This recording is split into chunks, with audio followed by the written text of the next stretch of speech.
Now, I want you to notice her devout acknowledgement. When that which we have described happened to her, she acknowledged the living God. My text says, she called the name of the Lord that spake unto her, Thou God sayest me. She spake to him that spake to her. After this fashion do we all begin our communion with God. Oh, when God speaks to you, you will soon find a tongue to speak to him.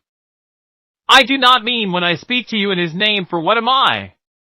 You ought to hear us if we truly speak for God, since it is of his kindness that he sends his servants to speak to you.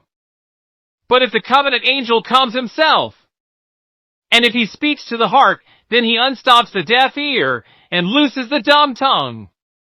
Men soon speak to Christ when Christ speaks to them. Did you but know the power of the almighty word of grace? You would understand that as darkness gave place to light when he said, Let there be light. So do men's hearts quit their sin when Jesus speaks to them in tones of effectual grace. Hagar knew no speaking to God till God spake with her. But after he had spoken to her, there was no silence. What did she say? She acknowledged him to be God. She called the name of the Lord that spake to her, Thou God sayest me. It is one thing to believe there is a God, but it is quite another thing to know it by coming into personal contact with him. They give you books to prove that there is a God, well and good be convinced by them. They tell you to walk abroad and see God in his works. Do so. You cannot better employ yourselves, for God is everywhere. His breath perfumes the flowers, and his pencil paints them. But you will not learn God in this fashion if you use this method by itself. To go from nature up to nature's God is a long step for broken legs. We are so mangled by our fall that we never take that step without divine help. But, oh, if the Lord meets with you, if he reveals his own self to your heart, what assurance! What certainty! Think not I am talking now of things that are not. I speak what I have myself felt.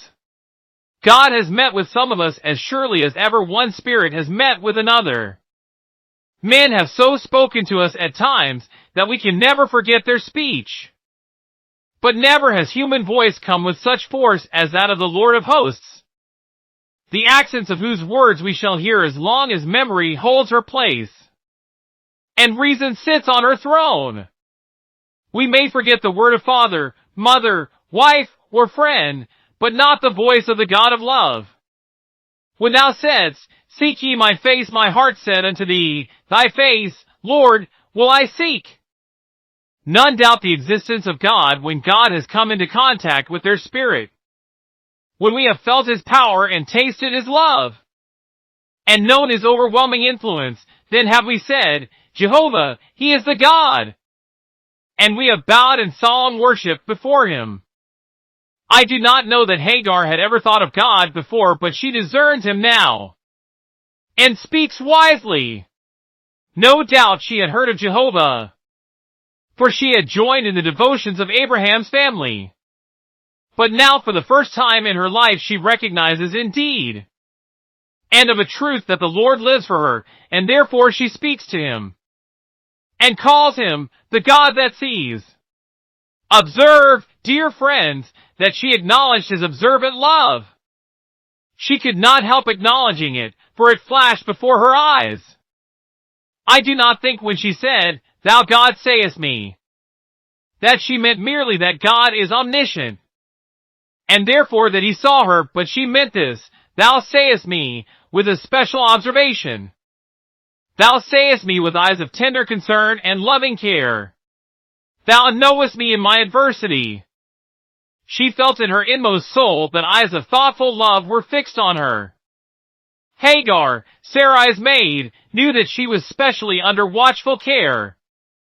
Those holy eyes had noticed all her sin, which had been brought to her remembrance. Those eyes had seen her duty, which she was now willing to resume. Those eyes had spied out the promise for her, which promise had brought a warm comfort to her poor, chill spirit. Oh, said she, what a God thou art, the God who sees, who knows, who considers, and thinks of me. Now she has a God, not in theory, but in fact.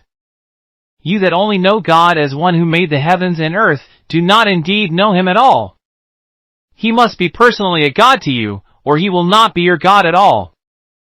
To us the true God is the God who seeth us. Doth not his law begin, I am the Lord thy God, which have brought thee out of the land of Egypt, out of the house of bondage? His special care is the mark by which we know him. It was so in Hagar's case. God's watchful care towards her made him real to her. She knew that he must be God, she could not doubt it, for she had been so strangely found out by him. In the extremity of her lost estate, when she had gone to the uttermost of sin and sorrow, he had found her out, and so she calls him, the God that sees me. In the presence of that God she felt overpowered and ready to yield.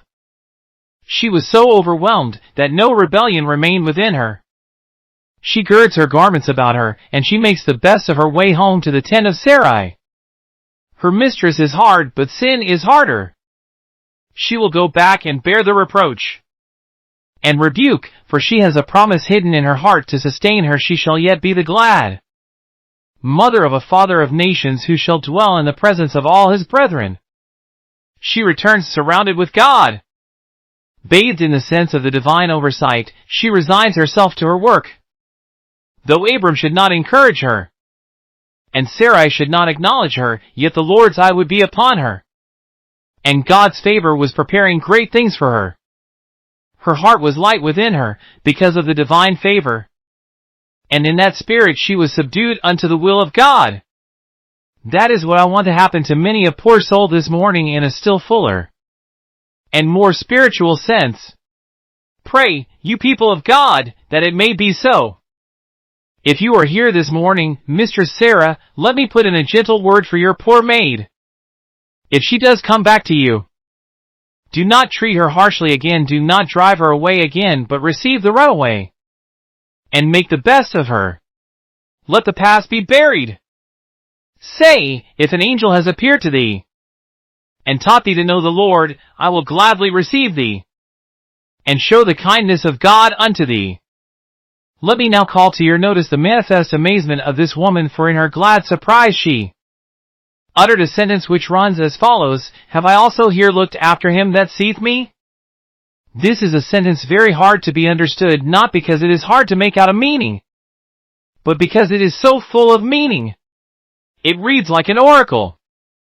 Expositors will tell you that as many senses may be given to this sentence as there are words in it, and each one of these senses will bear a measure of decent defense. I shall not go into them all, but I think I see clearly that she was amazed that God should care for her.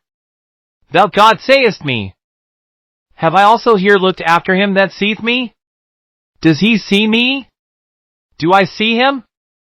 If I had loved God when I was in Sarai's tent, I could have understood his following me here. If I had sought him when I was with Abram, and had known my master's God in Canaan, I could have understood that he should remember me now.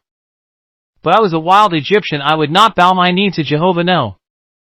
I had no wish nor thought for the living God, yet hath he looked after me, the slave girl, for whom nobody cared. He hath spoken to me concerning things to come. Brethren, it is a great wonder to me this day that ever my God should think of me. Brothers, sisters, do you not share that feeling, each one for yourself? Do you not say, Why me, my Lord? Why me? Sit still in holy wonder, and adore and bless the Lord. I think her next amazement was that she should have been such a long time without ever thinking of him who had thought so much of her. She says, Have I also here looked unto him that seeth me? What? Have I been these years with Abraham,